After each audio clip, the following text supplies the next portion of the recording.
자, 오늘 한번 제목을 같이 따라 읽어볼까요? 우리는 모든 것을 가진 소양교회입니다. 네. 제가 오래전부터 관심을 갖고 연구하고 있는 주제가 있습니다. 한 문장으로 얘기하면 교회를 떠나는 사람과 교회에 남는 사람. 요걸 하여튼 우리들도 관심 많죠. 이제 교회를 떠난다라고 할 때는 긍정적인 이유도 있긴 하죠. 물리적으로 이사를 간다든가 이제 이런 이유들도 있긴 한데요. 이제 그런 거 말고 부정적인 이유는 사람마다 좀 다른 다양한 것들이 있을 수는 있습니다. 근데 제가 한번 정리를 좀 했더니 한 두 가지 단어로 요약이 좀 되더라고요. 어떤 사람들이 교회를 떠나면서 이유를 얘기하는가 하면 갈등과 고난이라고 좀 요약을 하고 싶습니다. 갈등은 결국 사람 간의 관계의 문제죠. 그러니까 하나님과 갈등한다기보다 사람 간의 갈등에서 좀 서운하거나 속상하거나 또는 같은 사람 때문에 예수 믿는다더니 실망이야. 또 혹은 그리스도인들이 더 나빠. 이러면서 이제 나 상처받았어. 이러면서 이제 떠나는 거죠. 제가 전에 부교육자로 있었던 교회는 딱 한 군데 교회였는데요. 그 교회가 올해 100주년이 됩니다. 상당히 역사가 있고 그 지역의 모교회라고 이제 일컬어지는 그런 교회예요. 아주 좋은 교회입니다. 근데 제가 그 교회에 처음 부임을 해가지고 부교육자죠. 전도사 때 가서 첫날 예배가 지금도 기억이 나는데요. 우리와 같이 이렇게 장의자가 쫙 있고 그런데 아침에 일찍 간 거죠. 주일날 회중석을 이렇게 보는데 장의자 앞쪽 자리 몇 군데에 방석이 깔려 있는 자리가 있는 거예요. 방석이 어떻게 깔려 있냐면 바닥에 하나, 등받이 쪽에 하나, 이렇게 두 장이 이렇게 있는 겁니다. 한 군데군데 몇 군데 그런 방석 깔린 자리가 있어요. 그런가 보다. 그리고 이제 몇 주 지났습니다. 그런데 새신자가 이제 오셨는데 주일은 1부, 2부 예배가 있어요. 새신자 이분이 일찍 오신 거예요. 다른 교회 다니다가 이제 오신 분이에요. 근데 와가지고 이렇게 자리를 보고 그 방석 있는 자리에 앉으신 거예요. 그랬더니 잠시 후에 우리 할머니 권사님이 오셔가지고 어이 이러시는 거예요. 무슨 말씀을 특별히 한 건 아닌데 뜻은 뭔지 알겠죠. 예. 누구 자리라는 거예요? 여기 내 자리라는 거예요. 이분이 이제 그런가 보다 하고 옆에로 가서 앉는 순간 갑자기 어디서 또 나타나셨는지 또 다른 이제 권사님이 하신 거예요. 라디오로 들으면 이게 무슨 소리인지 모를 거예요. 해석하면 여기는 이제 내 자리니까 죄송하지만 다른 자리에 가주세요. 이거를 아주 간략하게 손으로 이렇게 말씀하신 거죠. 그때 한 두 번 하고선 이분이 그런 게 어디 있어 하고선 그냥 나가서 가신 이후로 아직까지 안 돌아오고 계신다는 그런 얘기예요. 근데 이 사례가 비단 그 교회만 있었던 이야기는 아니고요. 전국에 있는 다른 교회도 비슷하게 많았던 것 같습니다. 그때 당시 제가 새신자 교육 세미나를 갔더니 그 강사 목사님 그런 비슷한 이야기의 사례를 들면서 그래서는 안 된다는 거예요. 당시 젊었던 저로서는 그렇지, 새신자가 오면 이게 내 자리라도 양보하고 환대를 해야지. 그리고 또 하나 드는 생각은 교회에 내 자리가 어디 있어. 그렇죠? 그건 정말 잘못된 거야 라고 생각을 했었어요. 근데 시간이 지나고 목회를 하면서 어떤 생각이 들었느냐 하면 여러분 그 방석 깔고 내 자리라고 말씀하셨던 그 권사님들은 일주일에 예배를 몇 번 드릴까요? 모든 예배에 참석하신 분들이에요. 새벽 예배, 오전 예배, 1부, 2부 다 드리고요. 그 자리에서 오후 예배 드리고 수요일 드리고 하여튼 모임만 있으면 그 자리를 지키시는 분들이에요. 물론 새신자에게 좀 친절하게 얘기하고 양해를 구하면 더 좋았겠죠. 그런데 제 생각도 좀 달라진 것 중에 하나는요. 그래 어르신이 내 자리라고 두 마디 했다고 그걸 화를 내고 간 사람이 잘한 거예요? 아니면 1년 내내 그 자리 지키면서 예배드리고 기도하는 분이 잘한 거예요. 뭐 특별히 뭐 잘했다라기보다는 생각이 조금 달라지더라고요, 제가. 그러면서 이런 질문을 한번 생각해 봤습니다. 내 자리를 이야기하신 권사님은 그 교회 다니면서 사람 때문에 서운했던 일이 있었을까요? 없었을까요? 숱하게 많았죠.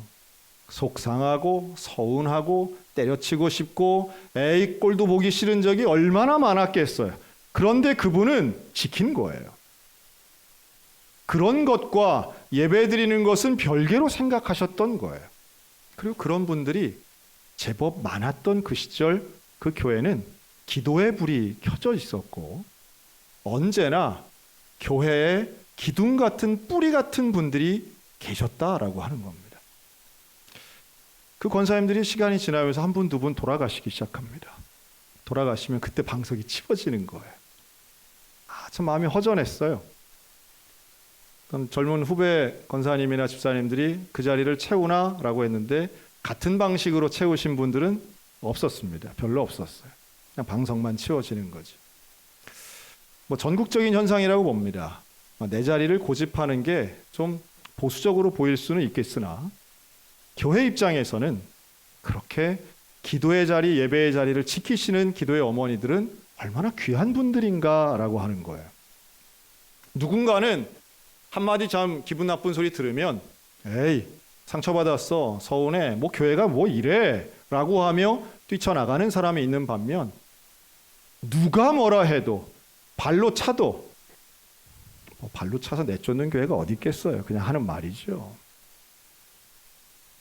그래도 이 교회는 내 교회고 이 자리는 내 자리고 이 일은 내 사명이야 라고 하는 그분들에게 저는 오히려 격려의 말씀을 드리고 싶습니다. 하나님 우리와 함께 하시는 줄로 믿습니다.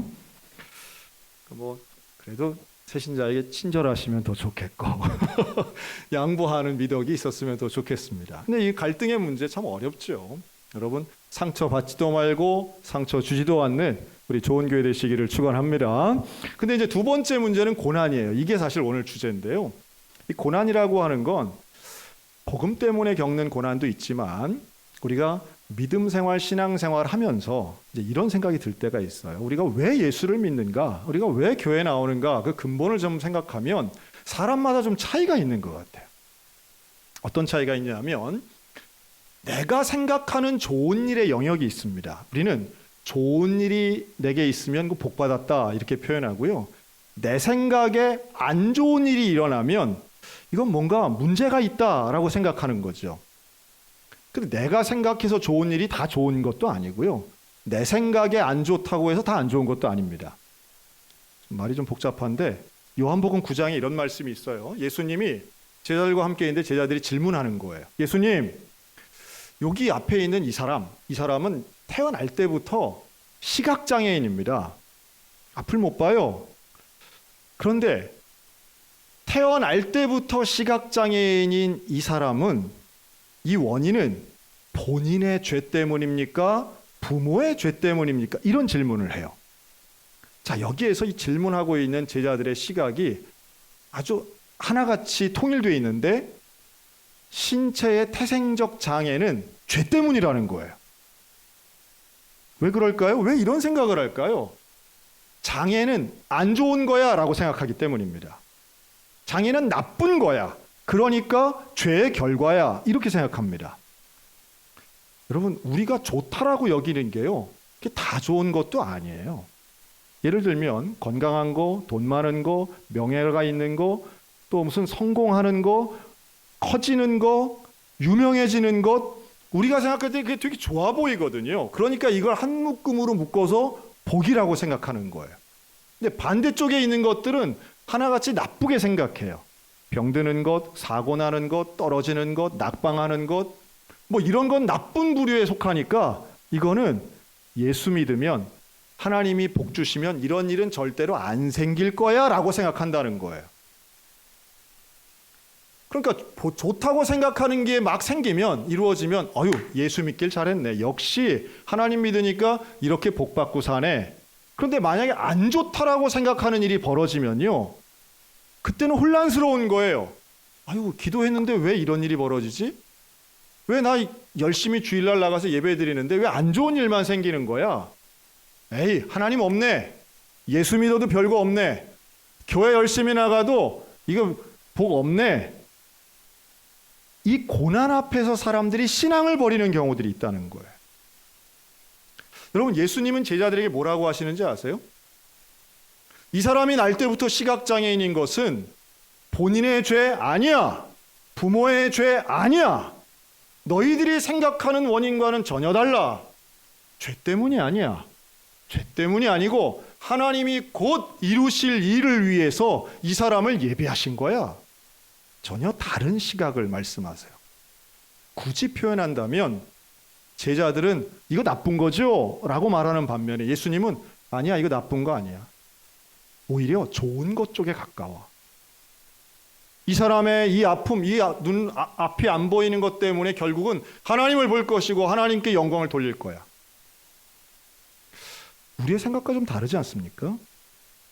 우리가 복이라고 생각하는 걸 하나님도 복이라고 말씀하시면 우리의 신앙이 합당하게 가겠죠. 그런데 만약 내가 복이 아니라고 생각하는 걸 하나님이 복이라고 말씀하시면 우리는 혼란스러워질 거고요.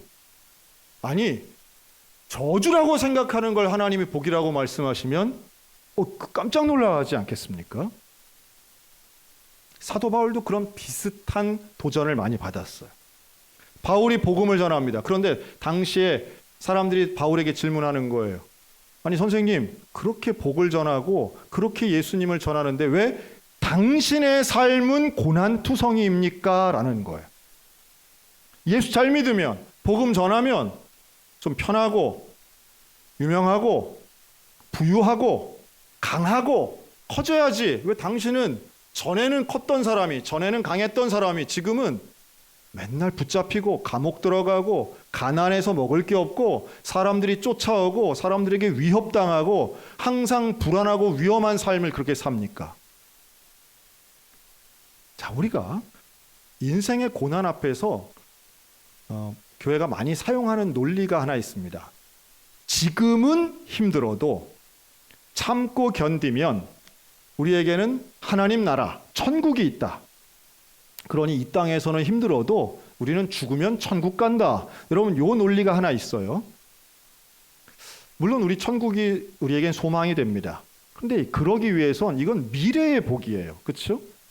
그런데 사도 바울은 이것과는 또 다른 이야기를 오늘 본문이 하고 있어요. 6장 1절에 은혜를 헛되이 받지 말아라 라고 경고하면서 6장 2절에 놀라운 말씀을 하는데 한번 따라 하실까요? 하나님의 은혜가 지금 우리에게 있습니다. 이게 바로 2절에 말하는 보라, 지금은 은혜 받을 만한 때요. 보라, 지금은 구원의 날이다 라는 뜻이에요.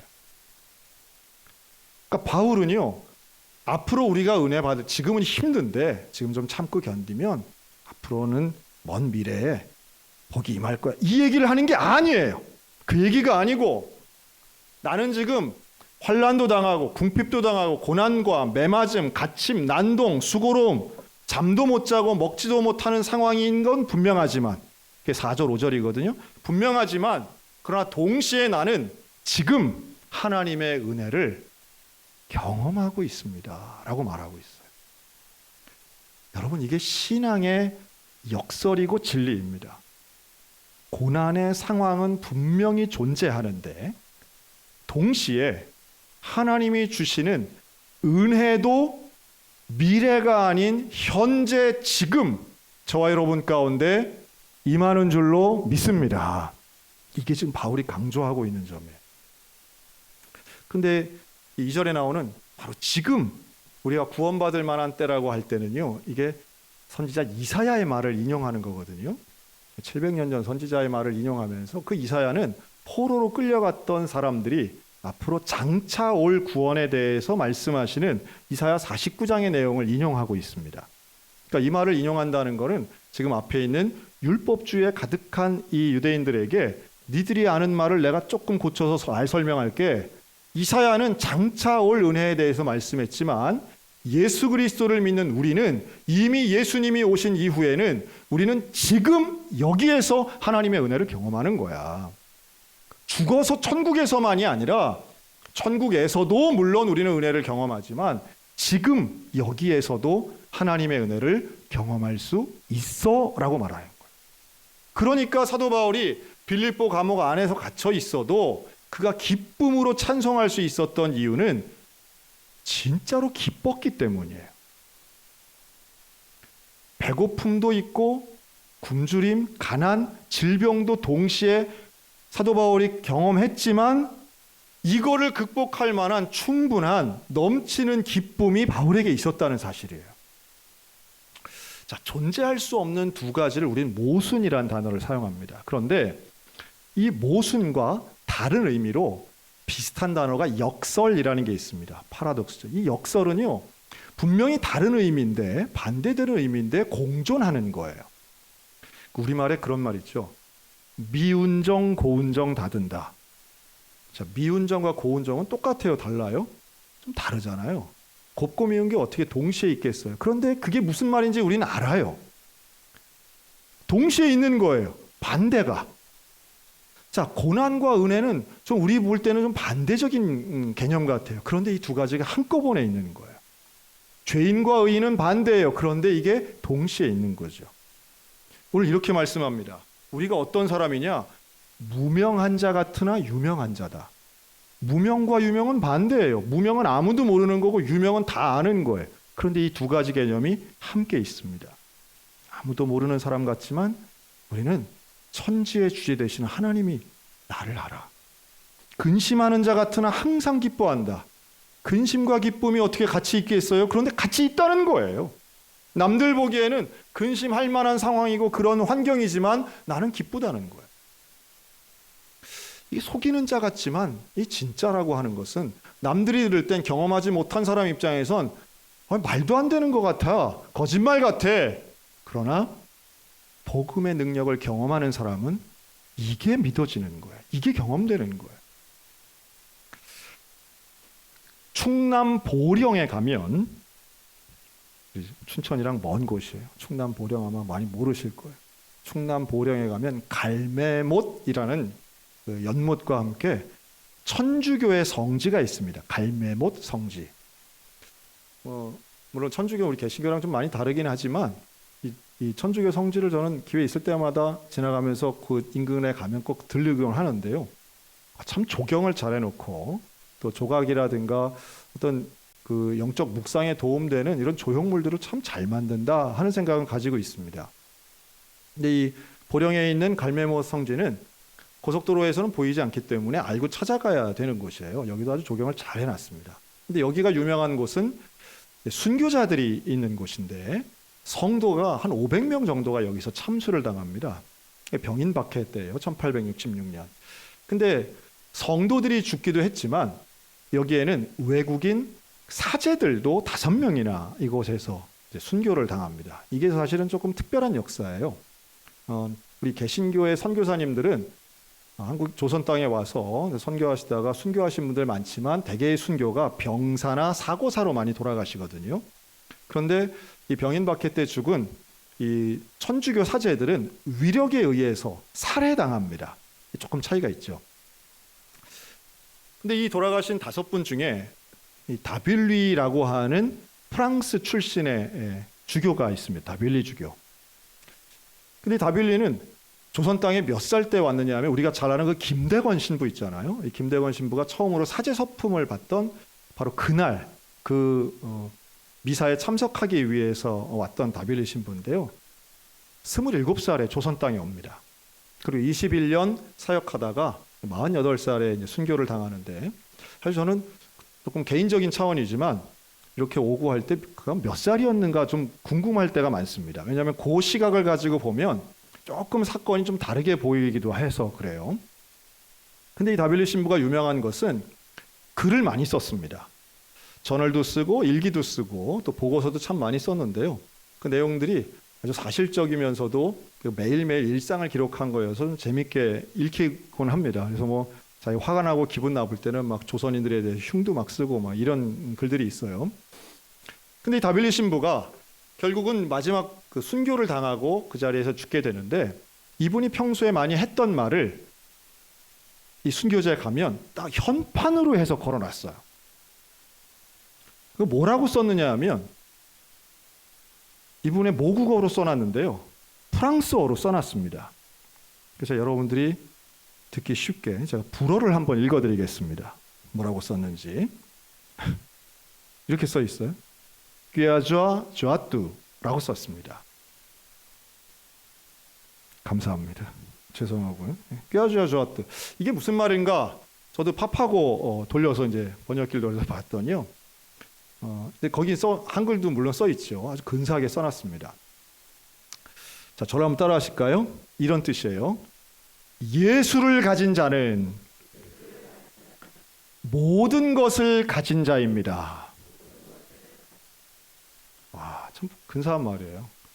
예수를 가진 자, 모든 것을 가진 자다. 저도 프랑스어 잘 모르는데요. 그래서 꾀아주아 조아뚜가 우리 교회 대표적인 불어 전문가, 불어 교수 선생님 있죠. 윤두보 장로님한테 물어보니까 이 조아뚜 이게 모든 것이랍니다. 그러니까 이 예수를 가진 자가 모든 것을 가진 사람이라는 뜻이죠. 저는 오늘 본문과 가장 적합한 우리에게 이해를 주는 한 사제의 평생의 고백이라고 믿습니다. 즉, 무명한 자 같으나 유명한 자고, 근심하는 자 같으나 항상 기뻐하고, 가난한 자 같으나 많은 사람을 부요하게 하고, 아무것도 없는 자 같으나 모든 것을 가진 자라고 하는 고백은 결국 우리 속에 나의 구세주이고 나를 구원해 주신 예수 그리스도가 있는 사람만이 할 수 있는 역설적이지만 진리의 고백이라는 거예요. 예수가 있으면 환경을 초월하는, 환경과 상관없는, 예수가 계시면 주변의 상황과는 상관없는 참된 기쁨과 참된 복을 소유하고 누리게 될 줄로 믿습니다. 이것은 허황된 혹은 자기의 의지로 인하여 일어나는 일이 결코 아니고요, 복음의 능력이죠. 사도 바울이 그것을 발견했기 때문에 내가 이제는 나머지는 다 배설물로 여긴다는 것과 비슷한 거예요. 진짜 예수를 만나면, 예수님을 내 안의 구세주로 모시게 되면 은혜와 고난이 동시에 있게 되더라는 것. 베드로는 성전 미문 앞에서 얘기했죠. 은과 금은 내게 없거니와 내게 있는 것으로 내게 말하노니 주 예수의 이름으로 명하노니 일어나 걸어라. 여러분, 주 예수의 이름이 가진 그 권능과 능력은 세상이 주는 것과는 다릅니다. 예수를 통한 기쁨은 일시적인 게 아니에요. 나의 감정에 휘둘려지는 단순한 기쁨이 아니라는 거예요. 예수가 주는 기쁨은 날마다 새롭고 날마다 온전하고 앞으로도 우리를 이끌 가장 온전한 하나님의 은혜가 되는 줄로 믿으시기 바랍니다. 이 기쁨을 누리는 사람이 저는 교회에 남는다고 믿어요. 세상 누가 뭐라 해도, 세상 흔들려도 나는 예수를 통하여, 예수 때문에 나는 교회도 섬기고, 예수 때문에 하나님의 일을 하고, 예수 때문에 헌신하고, 예수 때문에 행복합니다라는 거죠. 미래에 더 잘 된다고 하는 내 생각이 아닌 하나님이 말씀하신 그 말씀의 진리가 우리를 붙잡을 때에, 여러분, 우리 소양교회는 모든 것을 가진 예수가 계신 교회가 될 줄로 믿습니다. 우리는 세상의 가치관에 너무 들어가 있는 거예요. 세상이 말하는 것이 없으면 부족한 줄로 생각하고, 세상의 복이 없으면 난 불운한 것으로 생각하고, 하나님의 복은 너무도 우습고 가볍게 여길 때가 있습니다. 그러나 사도 바울은 너무도 명확하게 말씀하시지요. 예수가 있으면 모든 것이 있는 것입니다. 반대로 예수가 없으면 아무리 나머지 것들이 다 있다 할지라도 아무것도 없는 거예요. 오늘 우리의 삶 가운데 예수님을 통한 모든 것을 가진 교회, 예수님과 동행하는 교회, 온전한 이 시대에 복음을 증거하는 우리 소양교회가 되시기를 주님의 이름으로 축원합니다.